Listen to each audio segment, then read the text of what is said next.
Es una alegría y un privilegio estar nuevamente con los santos hispanos aquí en Minfo. Hoy día muy emocionado, no solo porque me acompaña mi esposa y también mi hija, mis nietos, mi yerno, sino también por lo que cantábamos. El primer himno que cantamos yo lo había oído solo en inglés y me gustó la música. Pero como ha sido traducido, realmente, si es eso lo que expresa en inglés, es maravilloso. El solo recordar esa parte que dice que reconocer mi voz entre los que se burlaban de ti, hermano, y cantar ahora, si fui motivo de dolor.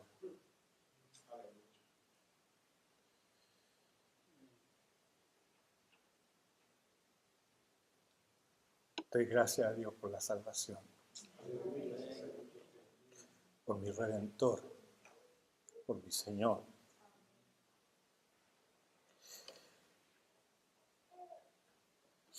Cuando decimos que Él es el Señor, decimos que Él es el amo. ¿Usted tiene alguna fobia? ¿Sabe lo que es una fobia? ¿Sí? ¿Verdad? Una fobia dice, el diccionario dice que es un temor exagerado, irracional y obsesivo hacia una persona, una cosa o una situación determinada. Algunas fobias son graciosas, como por ejemplo, tal vez usted ha visto, o usted es, de los que ve un ratoncito y salta sobre la silla con una escoba en la mano para defenderse del ratón. Eso es gracioso, pero recuerdo que yo vivía en Buenos Aires y nos vino a ver un amigo de la familia, nosotros teníamos colmenares y le estaba mostrando la propiedad y él vio de lejos las colmenas y escuchó el zumbido de alguna abeja, donde hay colmenas hay abejas. Escuchó el zumbido de alguna abeja y eso, vio las colmenas, escuchó el zumbido y se enrochó entero. Se enrochó entero. No le había pasado nada, solo lo que vio. Obviamente le tenía terror a las abejas. Hay personas que nunca salen de la ciudad porque le tienen temor a los puentes. En Buenos Aires, un señor que me llevaba me dijo que su esposa no había manera de sacarla del lugar donde vivía porque ella, íbamos pasando por un puente, ella les tiene terror a eso. Otros le tienen terror al tráfico. A las alturas. O algunos les tienen temor a lo desconocido. A las polillas, no sé cómo las llaman, pero las ubican, las polillas. Hay una persona que ha sido de mi hogar que le tiene terror a las polillas. Son miedos y que en casos extremos estos miedos modifican las conductas de las personas. Esta niña tiene 20 años, 22 años. Ella es muy compuestita, muy señorita, pero ve una polilla y se transforma.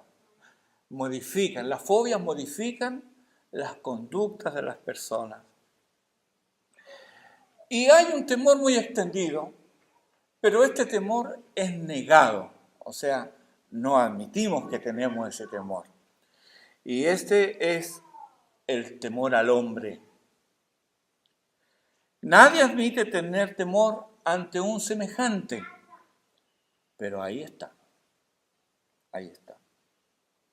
Gálatas 5:1 dice, estad pues firmes en la libertad con que Cristo nos hizo libre y no estéis otra vez sujetos al yugo de esclavitud. Aplicándonos este texto, podríamos decir que la libertad con que Cristo nos hizo libres es consecuencia del Evangelio. ¿Amén? Y también, por el contrario, que el yugo de esclavitud lo podemos identificar con la carga de pecado que cada cual llevaba. El Evangelio nos hace libres, pues éramos esclavos, pero ya no lo somos. ¿Amén? Ya no lo somos. ¿Por qué entonces, si esta liberación es definitiva, Pablo nos dice otra vez, y no estáis otra vez sujetos al yugo de servidumbre? ¿Puede ser que algún liberto se comporte como esclavo?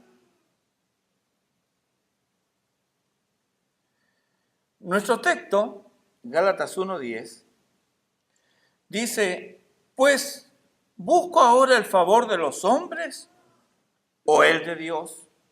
¿O trato de agradar a los hombres? Pues si todavía agradara a los hombres, no sería siervo de Cristo. Ser siervo de Cristo es tenerle a Él por amo y Señor. Y nada puede importarme más en la vida que agradarlo a Él. Él es mi amo. Y esto excluye cualquier otro señorío, cualquier otro amo. Ninguno puede servir a dos señores, lo dijo el Señor. Si un amo distinto a Cristo me insta a obedecerle, este es un amo impostor. No es el amo verdadero. Es impostor. ¿Por qué? Porque no es Cristo. Cristo es mi amo y Señor. Respecto de nuestro texto, hay dos ideas contrarias que enuncia el apóstol. Uno, buscar el favor de los hombres, o en otras palabras, lo que es el temor al hombre. Y dos, buscar el favor de Dios, o lo mismo, tener temor de Dios. Dos cosas que son contrarias. El favor de los hombres, el favor de Dios. El agrado de los hombres, el agrado de Dios. Son contrarios, no van juntos.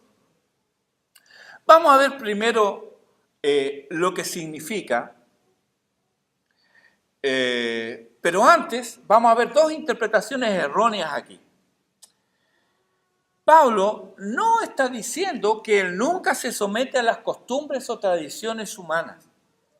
Aquellos que gustan ver las cosas en blanco y negro afirman que para ser fiel a Dios hay que ser indiferente a los hombres. No importa lo que los hombres hagan, uno va y pasa por arriba nada más. Y van a citar las Escrituras para afirmar su punto, por supuesto.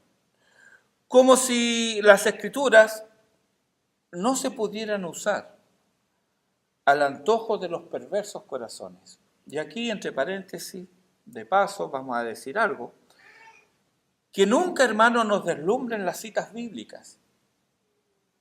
Los escritos de los falsos testigos de Jehová y de otros sectarios pseudo-cristianos abundan en citas bíblicas, pero eso no hace que sus enseñanzas sean correctas.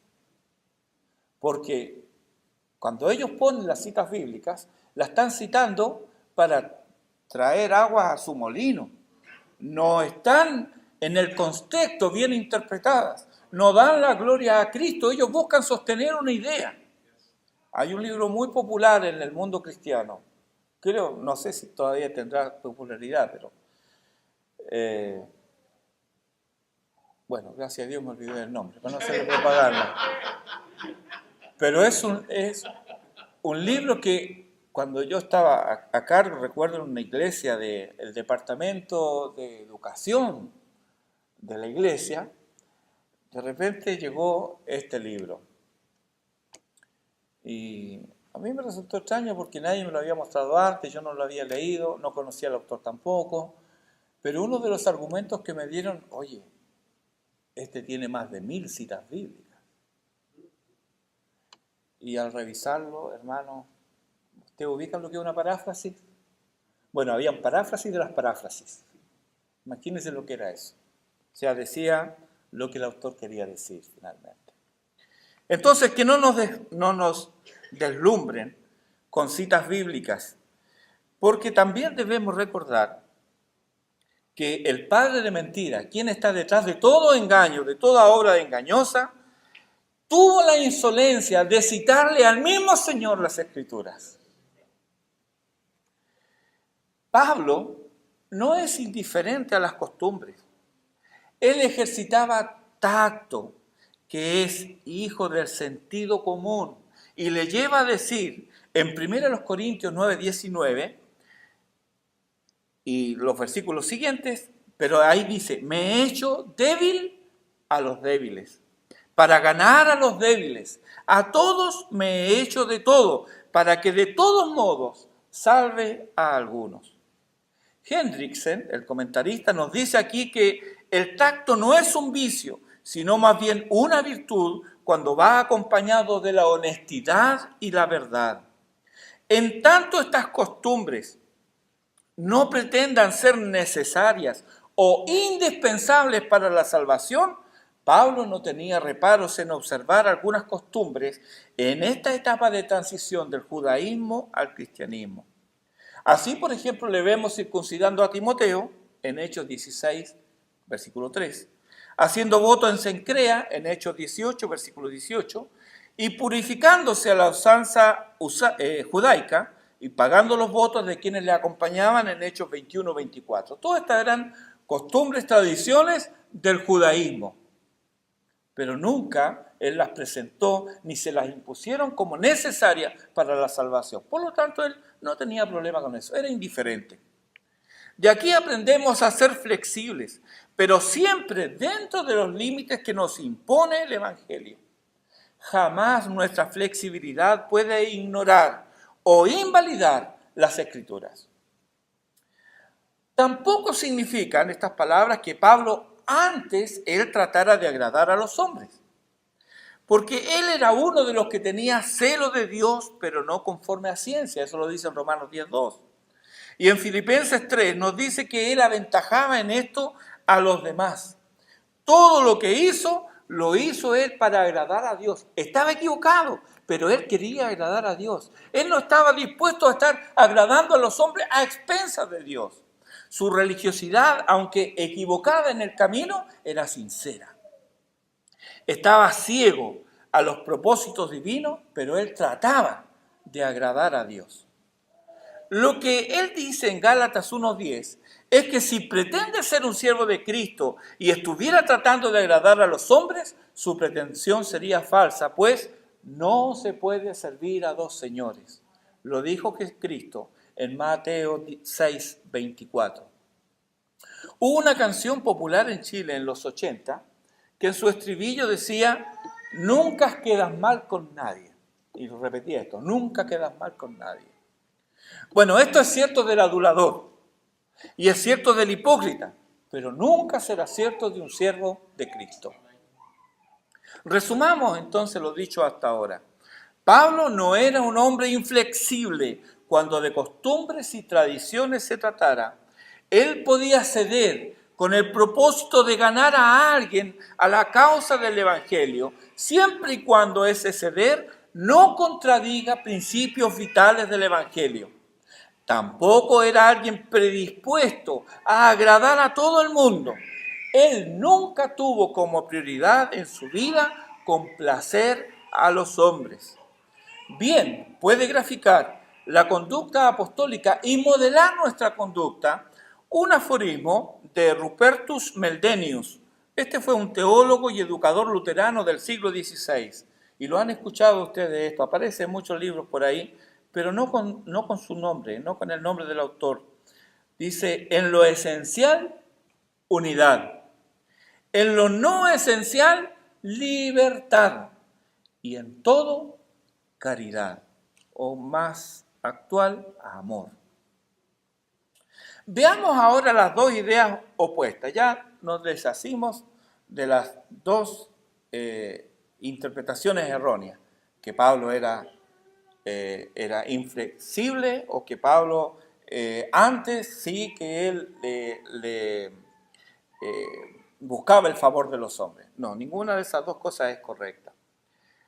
Pero vamos a ver ahora las dos ideas que presenta el apóstol y vamos a comenzar por la idea de agradar a los hombres.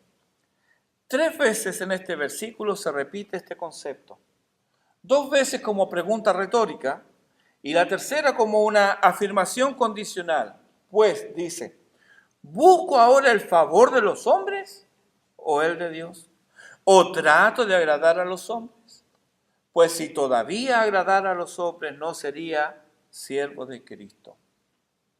Hay algo extendido hoy día, si hay algo que en todos lados se ve, es el deseo de agradar a todo el mundo. La búsqueda de la armonía y de la paz parece ser el santo grial en esferas evangélicas. Por ello, hipotecan la fe una vez dada a los santos para enseñar lo que suena agradable a los oídos, sin importar si ello es contrario a la palabra de Dios o a lo que creyeron y fueron enseñados, estos mismos que hoy día callan para no incomodar. Para ello toman la palabra de Dios otra vez, para acallar sus conciencias dormidas. Y dicen, por ejemplo, ya lo dice Pablo en Romanos 15:2, cada uno de vosotros agrade a su prójimo en lo que es bueno. Es cierto, lo dice Pablo, pero ellos entienden bueno con lo que no incomoda al oyente. Eso es bueno. Entonces, cada uno debe buscar no incomodar. O en Romanos 12:18, donde dice, si es posible, en cuanto dependa de vosotros, de estar en paz con todos los hombres.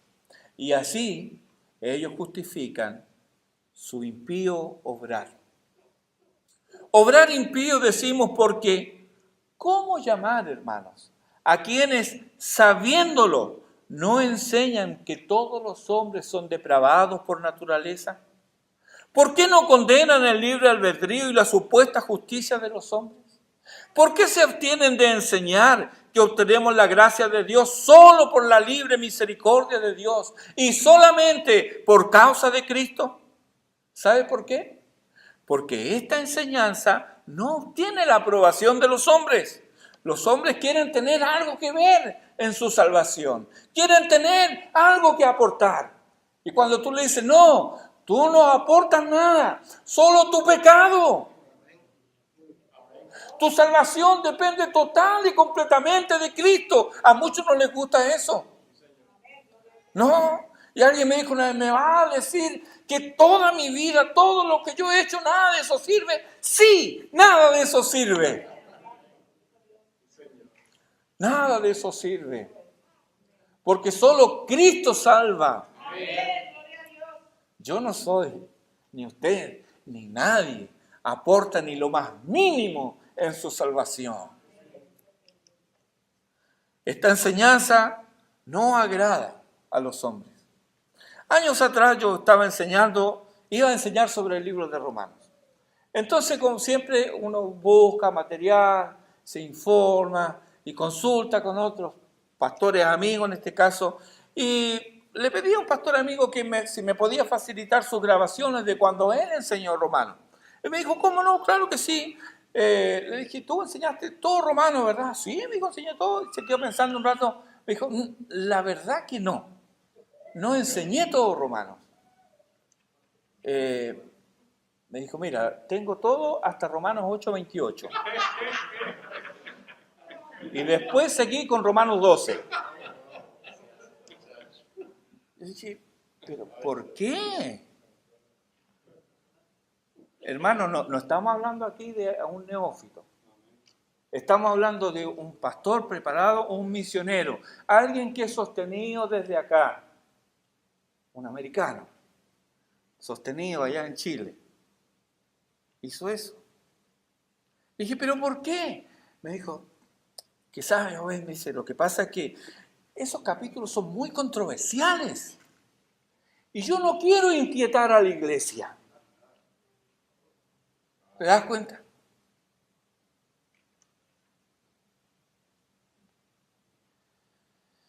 Así es como congregaciones enteras viven plácidamente un evangelio diluido.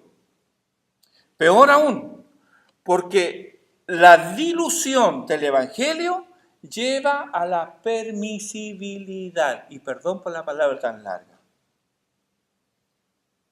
Pero si tú no estás enseñando todo el consejo de Dios, ¿qué pasa? Hay áreas que quedan ahí en oscuridad.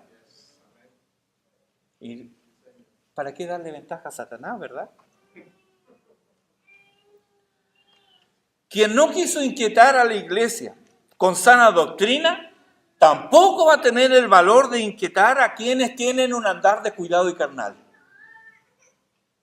Van a cuidar sus palabras, van a ser ambiguos y escurridizos como ranas en el lodazal.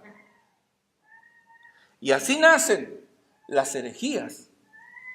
Y según nos dice la confesión, las sinagogas de Satanás.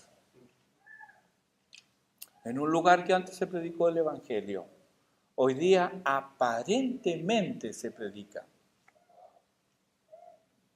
Pero si no le anuncias todo el consejo de Dios, no hay evangelio ahí. Dice Lutero respecto de esto: no predicamos para obtener la alabanza de los hombres o el favor de los príncipes. Y note que Lutero dependía de los príncipes. Su vida, su cabeza fue salvada por un príncipe. Y él dice, no dependemos de ellos. Predicamos solamente para tener el favor de Dios, cuya gracia y misericordia proclamamos. Todo el que enseña una doctrina contraria a la nuestra o diferente a la nuestra, digamos sin temor que es un enviado del diablo. Así se expresaba Lutero. El Evangelio de la gracia de Dios en Cristo quita el deseo de complacer al hombre, dota al hombre de valentía. Lo que fue dicho a los jueces de Israel en Deuteronomio 1:17 nos los dice a cada uno de los creyentes: no tendréis temor de nadie. Proverbios 29:25 nos dice por qué. El temor del hombre pondrá lazo. El temor del hombre pondrá lazo. Dios le recuerda a Israel y a nosotros sus prerrogativas en Isaías 51:12. Él dice, yo soy vuestro consolador.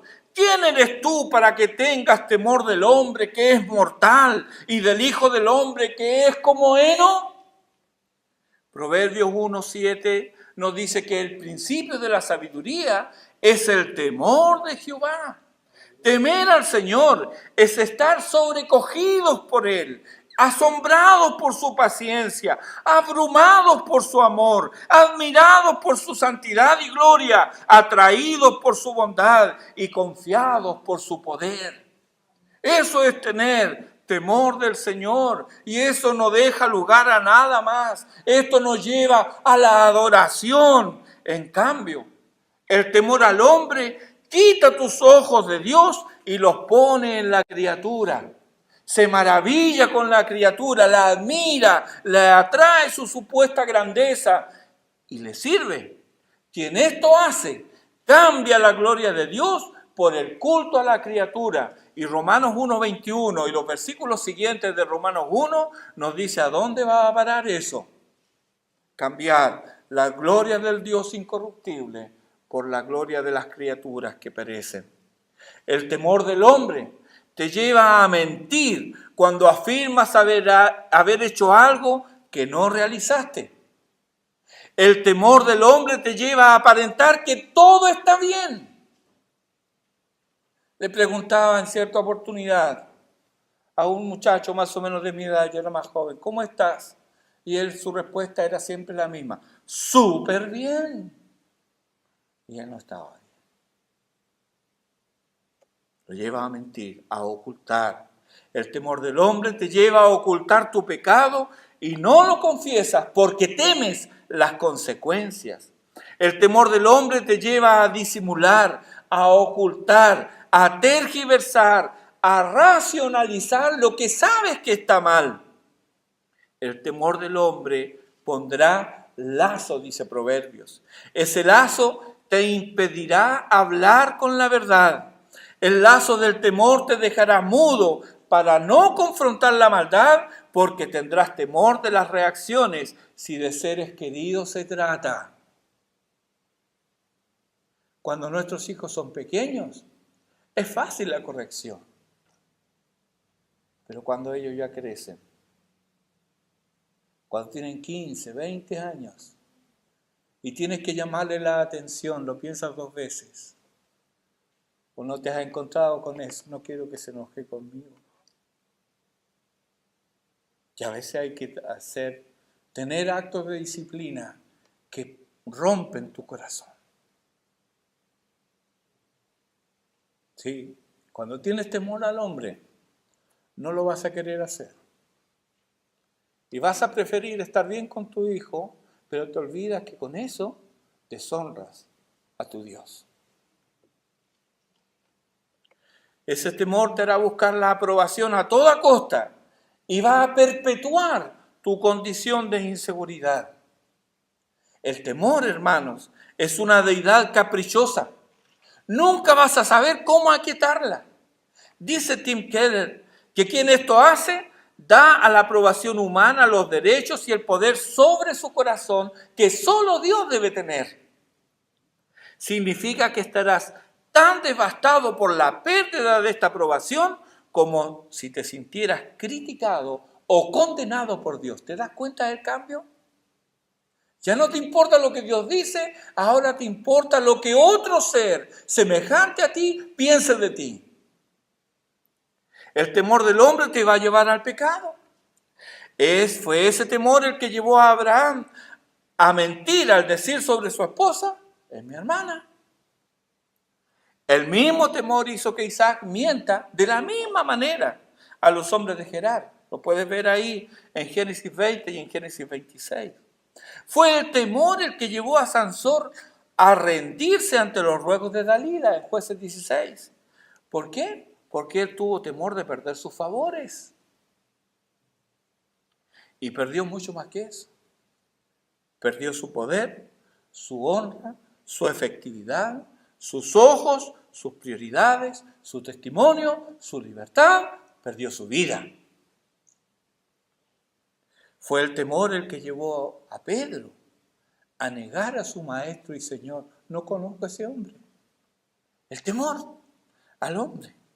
Es el temor el que te lleva a servir al ojo. Hermanos, el temor del hombre es un amo impostor. No hay nada ni nadie en el cielo y en la tierra que pueda reemplazar el temor de Dios. Isaías, capítulo 8, versículo 13, debe remecer nuestras conciencias y guiar nuestro actuar. Allí dice: a Jehová de los ejércitos, a Él santificad, sea Él vuestro temor y Él sea vuestro miedo. Repudiemos a este amo impostor y resolvamos solo servir a Cristo. Servir a Cristo es proclamar su evangelio y vivirlo. Eso es servir a Cristo. Eso es lo que lleva a Pablo a escribir con osadía, porque no me avergüenzo del evangelio, porque es poder de Dios para salvación. Y le lleva a decirle a los filipenses en 1:27, solamente que os comportéis como es digno del evangelio de Cristo, para que, o sea, que vaya a veros o que esté ausente, oiga de vosotros que estáis firmes en un mismo espíritu, combatiendo unánimes por la fe del evangelio y en nada intimidados por los que se oponen. Ciertamente habrá quienes se opongan, pero ¿qué importancia tiene? Mientras podamos contemplar el rostro de nuestro Padre en la faz de Jesucristo, que no nos importe si el infierno se levanta en protesta. Estando bien con Dios, decía mi bisabuela, que está en la presencia del Señor. Estando bien con Dios, hijo, los santos son inquilinos. Digamos con David en el Salmo 27, versículo 3, aunque un ejército acampe contra mí, no temerá mi corazón. Aunque contra mí se levante guerra, yo estaré confiado. ¿Confiaba en él? No, él confiaba en Dios. No le temía al hombre. David y Pablo, y con ellos cualquier creyente puede afirmar lo mismo si reposa en él la certeza del versículo 1 de este Salmo 27.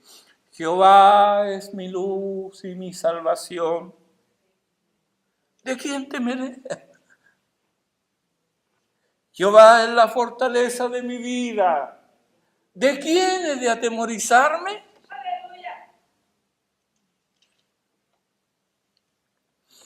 Esto nos lleva a la otra idea que expresa el apóstol aquí en Gálatas 1:10.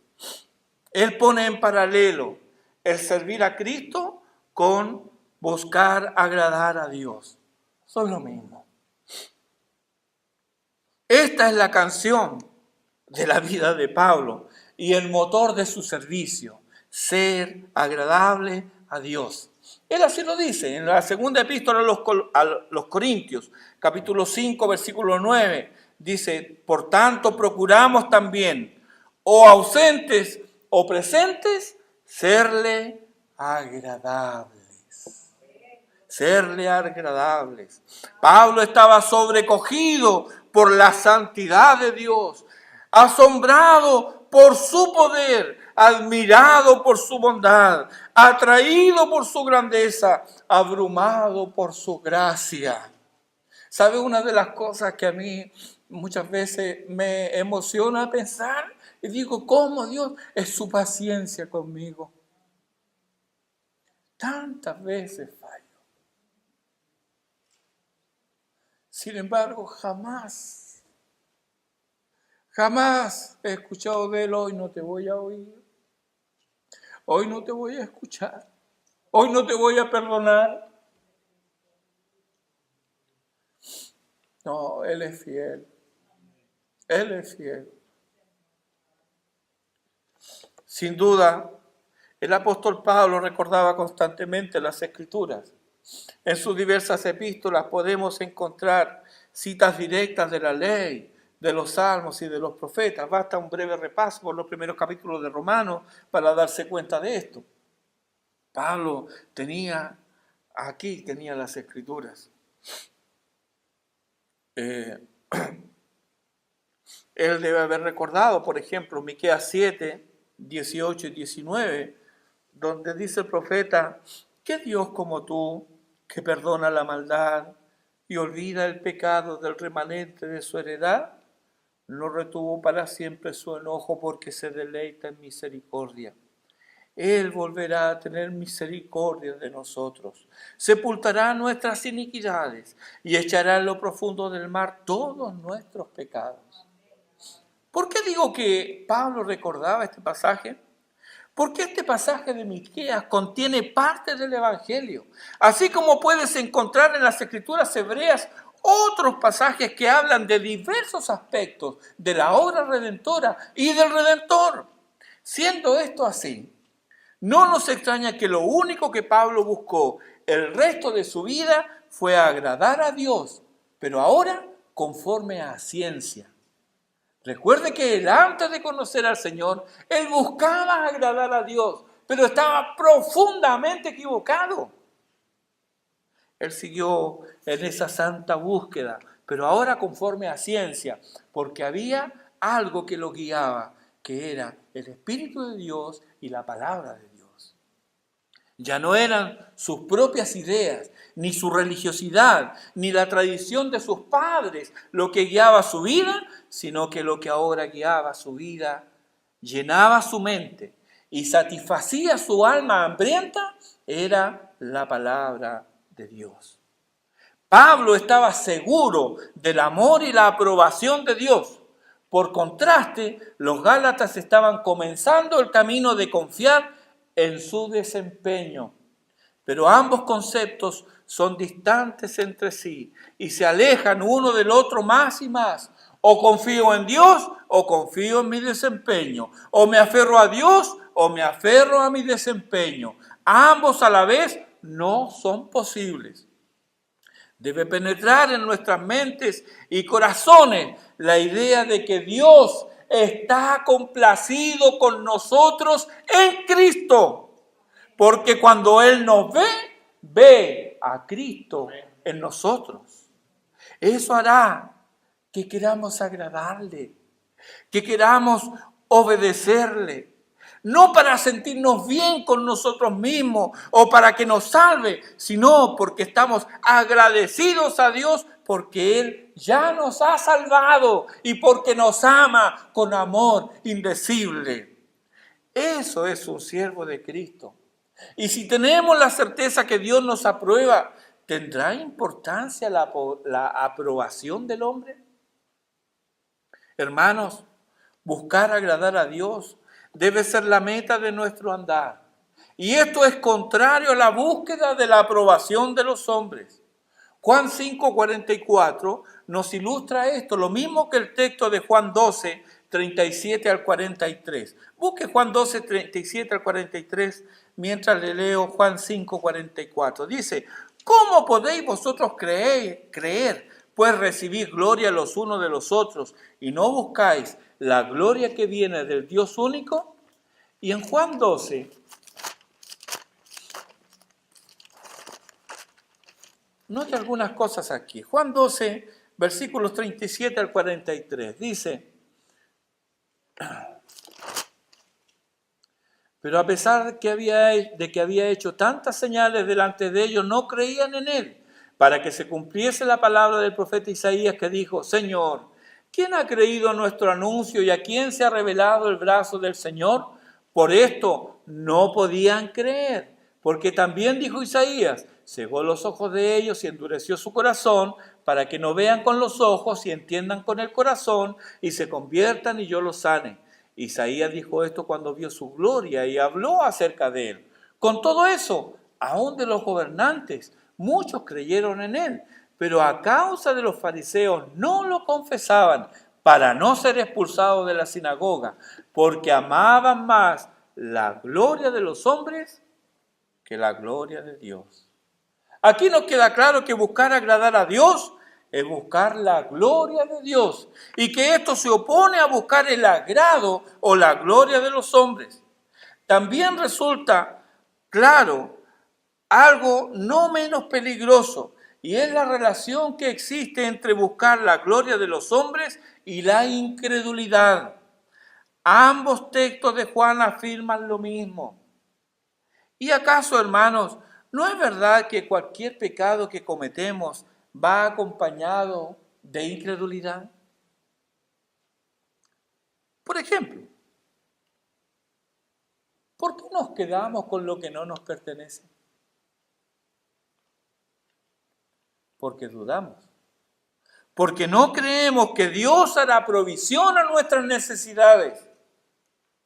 ¿Por qué nos ponemos ansiosos? Porque no creemos que Dios tiene cuidado de nosotros. ¿Por qué buscamos nuestra gloria? Porque no creemos que Dios nos exaltará. ¿Por qué codiciamos, envidiamos y deseamos? Porque no creemos en la bondad de Dios. ¿Por qué no pedimos perdón? Porque no creemos en el juicio de Dios. Y así podríamos seguir y seguir. De todo lo dicho, podemos concluir que la razón de vivir del hombre es la gloria de Dios. Queremos, buscamos y exaltamos su gloria. El Catecismo Menor de Westminster dice en su primera pregunta y respuesta, ¿cuál es el fin principal del hombre? El fin principal del hombre es el de glorificar a Dios y gozar de Él para siempre. Buscar el favor de los hombres, tratar siempre de agradarles o complacerles y tener eso como norma de vida, nos revela que quien así lo hace no conoce a Dios. Por lo tanto, lo que lo domina es el temor del hombre. El temor del hombre es su amo y no puede ni quiere agradar a Dios. Si eres creyente y no estás buscando la gloria de Dios, arrepiéntete ahora y sacúdete el yugo del impostor. Recuerda Gálatas 5:1. Y no estéis otra vez sujetos al yugo de esclavitud. Ese yugo no es el yugo del Señor. Las demandas de ese amo impostor no te liberan, antes te esclavizan más y más. Ese yugo foráneo te quita la alegría de servir y el gozo del compañerismo cristiano. Ese yugo te sumerge en la incredulidad, te impide creer, te impide crecer y te impide madurar. Y debes reconocer quién eres, liberto por la sangre de Cristo, no esclavo del pecado. Por lo que te ruego, en el nombre de Cristo, sacúdete ese yugo de esclavitud que está sobre ti. ¿Cómo? Con arrepentimiento.